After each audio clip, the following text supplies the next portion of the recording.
తెనాలిలో యువకులను బహిరంగంగా కొట్టిన ఘటనపై మాజీ ఎంపీ హర్షకుమార్ పోలీసులపై తీవ్ర వ్యాఖ్యలు చేశారు. ఎస్పీని ఉద్దేశించి తీవ్ర స్వరంతో హెచ్చరించారు. పోలీసులపై వెంటనే కేసు నమోదు చేయకపోతే ఉద్యమం చేస్తామన్నారు. మామూళ్లు ఇవ్వకపోవడంతోనే యువకులపై దొంగ కేసు పెట్టారని, పోలీసులే శిక్ష అమలు చేస్తే కోర్టులు ఎందుకని తెనాలిలో జరిగిన ప్రెస్ మీట్ లో ప్రశ్నించారు.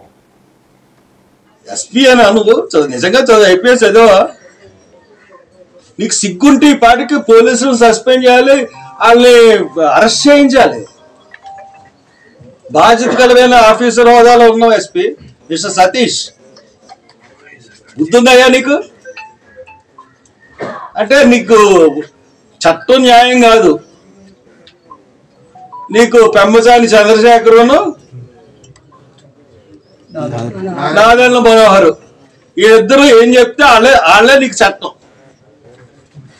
ఎస్సీలు నడిచేయాలన్నారు కాబట్టి వాళ్ళు చెప్పినట్టుగా ఎస్సీలని దళితులను నడిచేయడానికి మొన్న అంబేద్కర్ విగ్రహం విషయంలోనూ అలాగే చేశారు. మొత్తం అందరూ తిరగబడితే ఈ తరాల్లో నేను ఆ రోజే వద్దాం అనుకున్నాను, ఈ రోజున ఆఫ్ చేశారు. ఈ రోజున అంత దారుణంగా కొట్టి ఆ కుర్రోళ్ళని జైల్లో పెట్టారంటే ముగ్గురిని.